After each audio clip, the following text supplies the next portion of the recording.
Train के ऊपर भेलपुरी वाला। मजार नाम के गांव के प्रेसिडेंट को राखी नाम का एक बेटा था। राखी बिना पढ़ाई किए गांव में आवारा घूमता रहता था। हर दम गांव वालों को कुछ ना कुछ कहते रहता था और ऊपर से वो बहुत बड़ा निकम्मा था। अगर उसे कोई कुछ कहे तो उनके धंधे के जैसे ही एक धंधा बिल्कुल उनके सामने ही शुरू करके उनके धंधे को बंद करने तक वो चुप नहीं रहता था।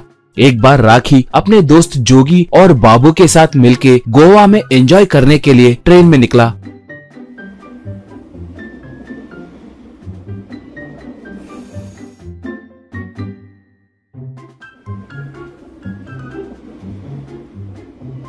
थोड़ी देर के बाद भद्री नाम का एक भेलपुरी बेचने वाला आकर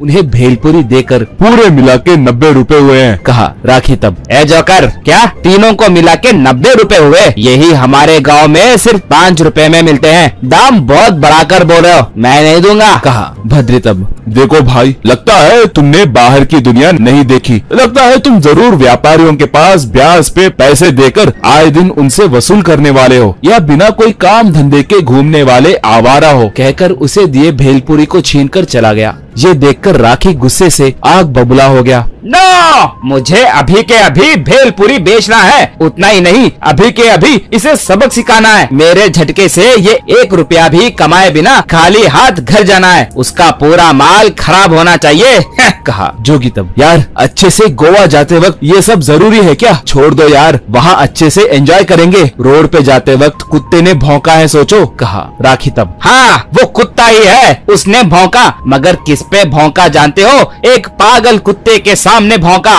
यस, मैं एक पागल कुत्ता हूँ। तुम क्या करोगे मुझे नहीं पता। मुझे भी एक भेलपुरी सेटअप चाहिए, वो भी अभी के अभी, चाहे जितने भी पैसे खर्च हो, कहा। अब जोगी विवश होकर पूरा ट्रेन घूमकर एक भेलपुरी वाले को थोड़े पैसे देकर वो भेलपुरी सेटअप लाकर राखी को दिया।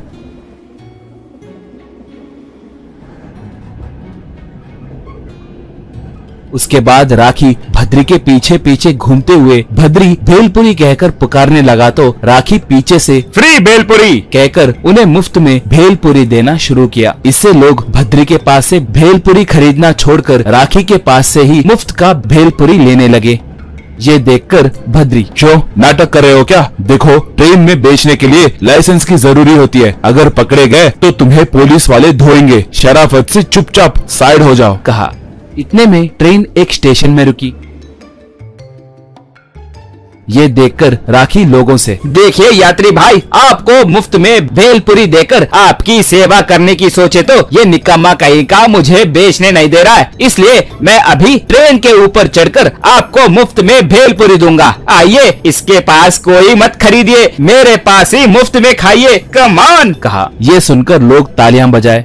उसके बाद ट्रेन रुके। जब राखी ट्रेन के ऊपर चढ़कर बैठ गया, अब यात्री एक एक करके आकर उसके पास से मुफ्त में भेलपुरी लेकर जाने लगे। इतने में ट्रेन के शुरू होने से लोग वहां से चले गए।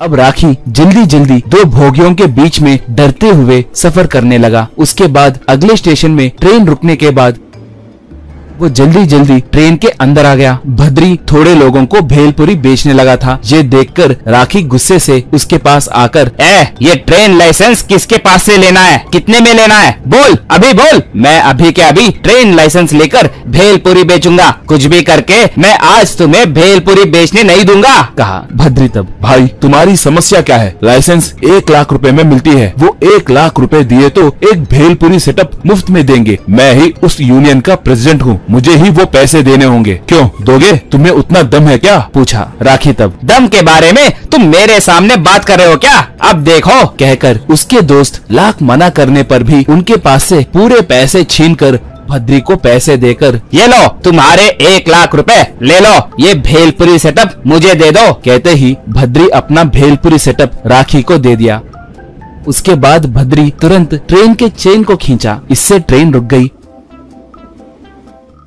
अब भद्री एकदम से गेट से कूदकर खेत से होकर भाग गया। ये देखकर राखी से जोगी, बे निकम्मे कहीं के, वो देखो वो कैसे भाग रहा है, अरे वो चोर है, चोर। घर चलाने के लिए ये व्यापार कर रहा होगा, खामोशी से काम कर रहा था, तुमने ही उसे उकसा उकसा कर ऊपर से उसके जेब में 1 लाख रुपए रखकर क्या क्या किया तुमने, हमारे पूरे पैसे उसे दे दिया। सालों से पैसे जमा करके गोवा जाने के लिए प्लान किए तो हमारे लिए तुम पनौती बनकर आए ना, अब हम तुम्हें नहीं छोड़ेंगे, आज तो तुम गए। कहकर जोगी और बाबू दोनों मिलकर राखी को पकड़कर खूब पीटकर उसे भी ट्रेन में से नीचे फेंक दिए।